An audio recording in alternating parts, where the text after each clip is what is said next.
जय हिंद साथियों, मैं अंकित कुमार यादव आप सभी का स्वागत करता हूं सृष्टि ज्ञान केंद्र में, जहां हम पढ़ रहे हैं कक्षा 12वीं के इतिहास को और जिसमें चल रहा है अध्याय आपका 7, जिसका नाम है एक साम्राज्य की राजधानी विजयनगर। विजयनगर एक ऐसा साम्राज्य है जो अपने आप में एक अद्भुत साम्राज्य था और इस साम्राज्य की खोज की कहानी भी अद्भुत है और आज हम उसी कहानी को चल रहे हैं समझने। उससे पहले हम इसकी सिंचाई सुविधा को समझेंगे।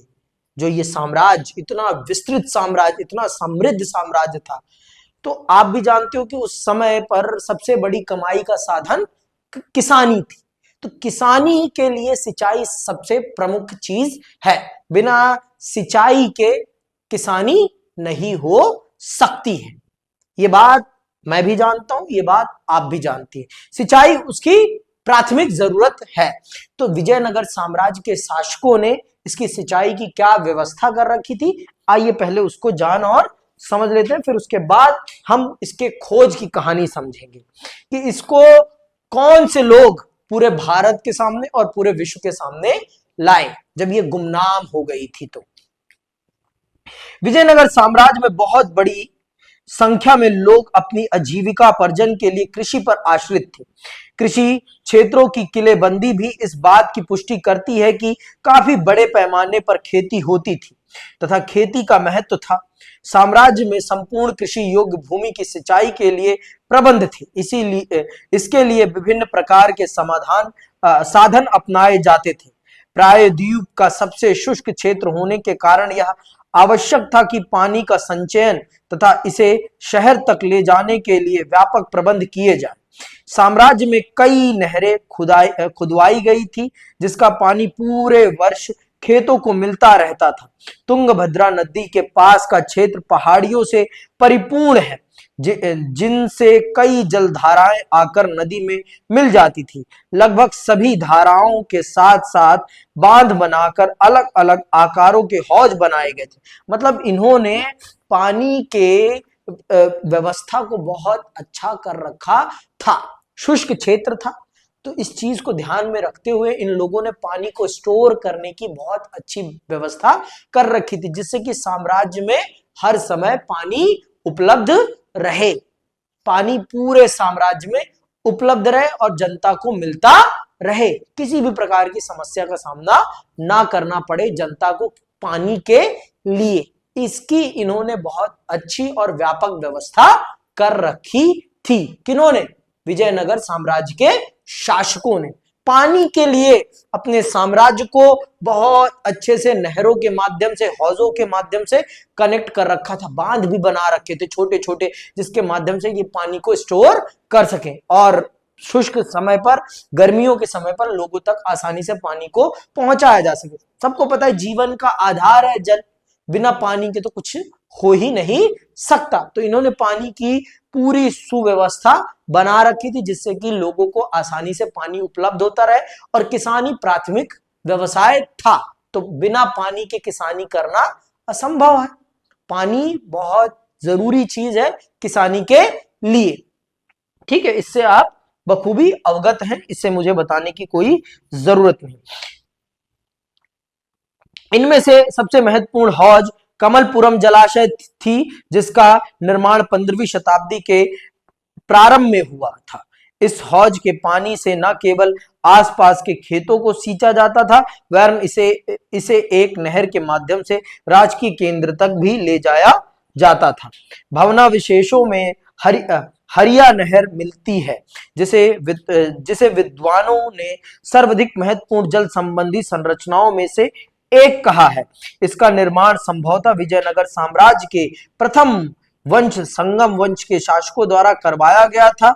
इस नहर में तुंगभद्रा नदी पर बने बांध से पानी लाया जाता था तथा इसे धार्मिक केंद्र से शहरी केंद्र को अलग करने वाली घाटी की सिंचाई के लिए प्रयोग किया जाता था। आपकी हरिया नहर सबसे प्रमुख नहर थी, जो विजयनगर साम्राज्य में पानी की सप्लाई करने में बहुत बड़ी भूमिका निभाती थी और इसे पहले शासकों ने, संगम वंश के शासकों ने बनवाया था। अब आते हैं हम्पी की खोज की कहानी जानते हैं। कैसे हम्पी पूरी दुनिया के सामने आया। हम्पी मतलब विजयनगर साम्राज्य। देखो इसकी कहानी बहुत रोचक है, ये रोचक कहानी है। आज जिस विजयनगर साम्राज्य को हम जान पाए हैं, इसको बताने में अंग्रेजों का और उनके आर्कियोलॉजिकल डिपार्टमेंट की बहुत बड़ी भूमिका है। आज हम अपना इतिहास जो जान पा रहे हैं, उसमें अंग्रेजों ने बहुत बड़ी भूमिका निभाई है। तो आइए चलते हैं और पढ़ते हैं और समझते हैं कि विजयनगर साम्राज्य हमारी आंखों के सामने कैसे आया। विजयनगर साम्राज्य को पुनः खोजने में बहुत सी चीजों ने सहायता की, जैसे मौखिक परंपराएं, पुरातत्विक खोज, स्थापत्य के नमूने, अभिलेख तथा अन्य दस्तावेज। हम्पी के भग्नावशेषों को 18वीं सदी में सर्वप्रथम प्रकाश में लाने का श्रेय कर्नल कालिन मैकेंजी को है। मैकेंजी एक अभियंता मतलब खोजी व्यक्ति था। अभियंता मतलब खोजी व्यक्ति, जो नई नई जगहों पे जाता था और खोजता था। तो इस व्यक्ति का नाम याद रखना है, कर्नल कालिन मैकेंजी। ठीक है। मैकेंजी एक अभियंता तथा कलाविद थे जो ईस्ट इंडिया कंपनी में कार्यरत थे। उन्होंने इस स्थान का पहला सर्वेक्षण मानचित्र तैयार किया। उन्हें जो प्रारंभिक जानकारियां मिली थी वे विरूपाक्ष मंदिर तथा पंपा देवी के पूजा स्थल के पुरोहितों की स्मृतियों पर आधारित थी। मतलब इनको जो पहली बार जानकारी मिली वो कहां से मिली? विरूपाक्ष मंदिर और पंपा देवी मंदिर के पुरोहितों मतलब पंडितों के द्वारा जो कहानी उनको याद थी, जो उनके पूर्वजों ने उन्हें बताई थी, वो ही कहानी वो इनको बताते हैं। किनको? कर्नल कालिन मैकेंजी को। ठीक है। इसके पश्चात अभिलेखाकर्ताओं ने यहां तथा हम्पी के अन्य मंदिरों से कई दर्जन अभिलेख एकत्रित किए। छाया चित्रकारों ने यहाँ के भवनों के चित्र संकलित करने प्रारंभ किए तथा शोधकर्ताओं ने इन सामग्रियों के आधार पर अध्ययन करना प्रारंभ किया। विजयनगर शहर तथा साम्राज्य के पुनर्निर्माण के प्रयासों में इतिहासकारों ने इन स्रोतों का विदेशी यात्रियों के वृत्तांतों तथा तेलुगु, तमिल, कन्नड़ एवं संस्कृत में लिखे गए साहित्यों से मिलान किया। तो इस प्रकार से फिर जो इतिहासकार लोग थे उन लोगों ने फिर इस पर काम करना प्रारंभ किया और उस समय कालखंड में लिखे गए साहित्यों में ये खोजने की कोशिश करी कि कोई इस प्रकार का साम्राज्य था जिसके हमें अवशेष मिल रहे हैं। तो फिर भाई जो था वो मिला भी। तेलुगु, तमिल, संस्कृत, इन सभी कन्नड़ ग्रंथों में इस साम्राज्य के बारे में जानकारी मिली और फिर उसके बारे में और खोजा गया। पुरातत्विक तौर पर खुदाइयां हुई, फिर जो चीजें हैं जमीन में, जो चीज गड़ी हुई है वो मिलना ही मिलना है, उसमें तो कोई बड़ी बात है ही नहीं। जो चीज गाड़ दी गई है उसका मिलना तो स्वाभाविक है। आप किसी को मारोगे तो उसकी डेड बॉडी थोड़ी ना गायब कर दोगे, जला दोगे, तब भी तो उसके अवशेष कुछ ना कुछ तो रह ही जाता है। ठीक है। विजयनगर के राजाओं तथा उनके नायकों के बहुत बहुत बड़ी संख्या में अभिलेख मिले हैं जिनमें मंदिरों को दिए जाने वाले दानों का उल्लेख तथा महत्वपूर्ण घटनाओं का विवरण है। विजयनगर शहर एवं साम्राज्य के विषय में जानकारी प्रदान करने में 15वीं एवं 16वीं सदी में वहां आए अनेक यात्रियों का महत्वपूर्ण योगदान है। इनमें से कुछ दरबार में रहे, वहां की गतिविधियों को कई वर्ष रहकर देखा तथा शहर की यात्रा की एवं उनके विषय में वृत्तांत लिखे। इनमें उल्लेखनीय है इटली का व्यापारी निकोलो कोटी, फारस के राजा का राजदूत अब्दुल रज्जाक, रूस का एक व्यापारी अथेनेसियस निकीटन तथा दुआर्थ बरबोसा, डोमिगो पेज एवं पुर्तगाल का फर्नावो नीनिज। ये वो लोग हैं जिन्होंने विजयनगर साम्राज्य की यात्रा करी थी और अपने वृत्तांतों में विजयनगर साम्राज्य के बारे में लिखा था। तो इस प्रकार से विजयनगर साम्राज्य के बारे में बहुत सारी जानकारियां मिलने लग जाती है। देखो, जब तक खोजोगे नहीं ना आप किसी चीज को, तब तक उसके बारे में आपको जानकारी नहीं मिलेगी। आप पढ़ोगे तो आपको कैसे नहीं पता चलेगा, उसके लिए पढ़ना पड़ेगा। अब ऐसे कहोगे भाई सर मिल ही नहीं रहा, भैया मिल ही नहीं, तो ऐसे थोड़ी ना मिलेगा। आपको भी तो एक कदम आगे बढ़ाना पड़ेगा, आपको भी प्रयास करना पड़ेगा। बिना प्रयास करे कुछ नहीं मिलता है। प्रयास करोगे तो सब मिलेगा, प्रयास नहीं करोगे तो कुछ नहीं मिलेगा। यही हकीकत है। प्रयास करने से सब कुछ होता है, प्रयास न करने से कुछ भी नहीं होता। प्रयास ही एक ऐसा रास्ता है जिसके माध्यम से आप बहुत कुछ प्राप्त कर सकते हो, और नहीं करोगे तो कुछ नहीं मिलने वाला। खोजो, जो चीज है वो जरूर मिलेगी। दुनिया में ऐसी कोई भी चीज नहीं है जो खोजने से ना मिले, पर उसके लिए आपके अंदर इच्छा शक्ति होनी चाहिए खोजने की। अगर आपके अंदर खोजने की इच्छा शक्ति नहीं है तो फिर आपको कुछ मिलने वाला नहीं है। आपको सिर्फ मिलेगा तो मिलेगा, समझ में आई बात, और लेके बैठे रहना फिर उसको। मैकेंजी के द्वारा किए गए आरंभिक सर्वेक्षणों के बाद यात्रा वृत्तांतों तथा अभिलेखों से मिली जानकारियों को एक साथ जोड़ा गया। 20वीं शताब्दी में भारतीय पुरातत्विक सर्वेक्षण तथा कर्नाटक पुरातत्विक एवं संग्रहालय विभाग ने इस स्थान को अपने संरक्षण में ले लिया। 1976 में हम्पी को राष्ट्रीय महत्व के स्थल के रूप में मान्यता मिली, और 1980 के दशक में विविध प्रकार के अभिलेखन प्रयोग से व्यापक तथा गहन सर्वेक्षण के माध्यम से विजयनगर में मिले भौतिक अवशेषों के सूक्ष्मता से प्रलेखन की एक महत्वपूर्ण परियोजना का शुभारंभ किया गया। लगभग 20 वर्षों के काल में पूरे विश्व के दर्जनों विद्वानों ने इस जानकारी को एकत्रित एवं संरक्षित करने का महत्वपूर्ण कार्य किया।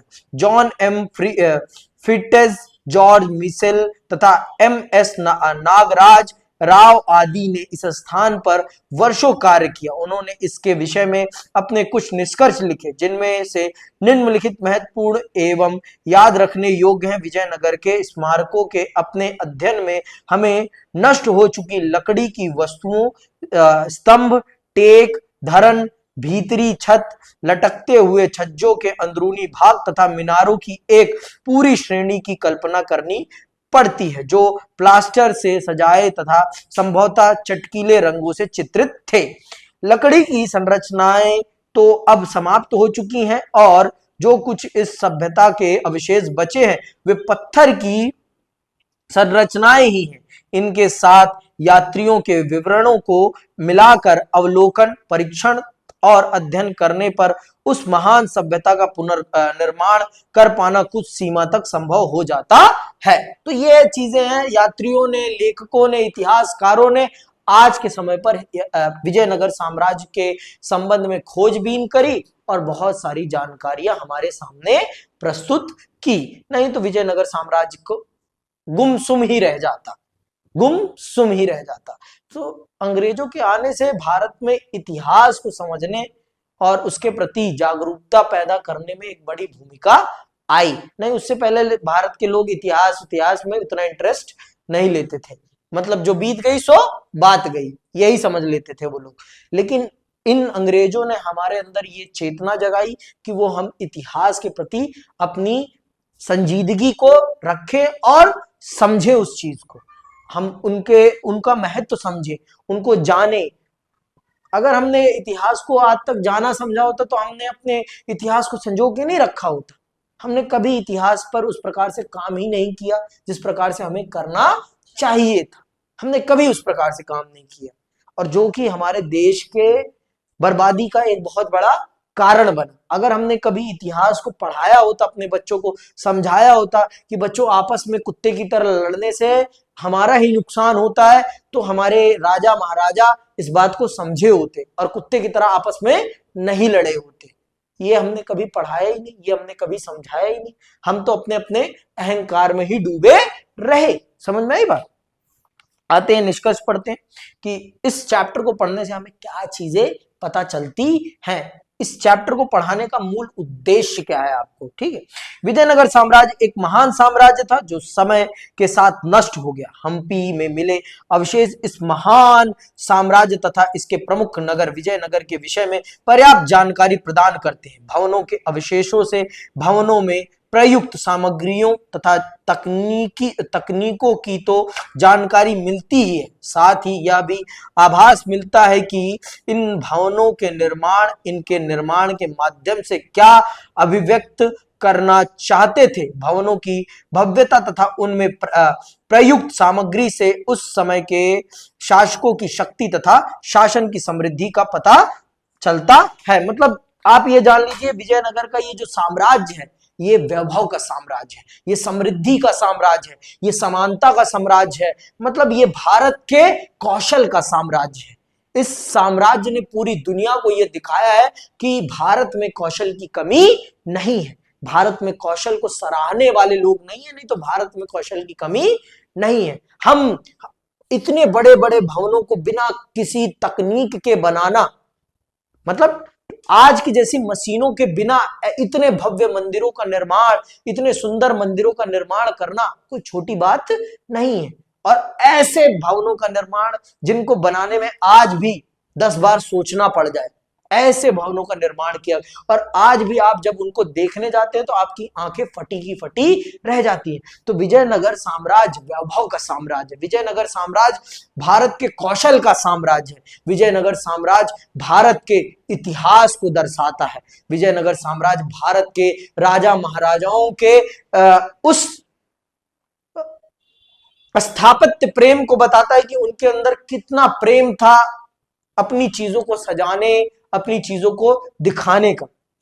तो विजयनगर साम्राज्य एक अद्भुत साम्राज्य था जो हमारी कुछ गलतियों के कारण, हमारे राजा महाराजाओं की गलतियों के कारण बर्बाद हो गया, नहीं तो आज भी वो इस धरती पे होता और भारत का पथ प्रदर्शन कर रहा होता। लेकिन कहते हैं ना, जो आया है वो जाएगा, जो बना है वो बर्बाद होगा ही होगा, एक ना एक दिन, सबकी एक समय सीमा है और उस समय के बाद उसे बर्बाद हो जाना ही पड़ता है। तो इसी के साथ यह अध्याय आपका यही समाप्त होता है और मैं आप सबसे विदा लेता हूं। जय हिंद, जय भारत।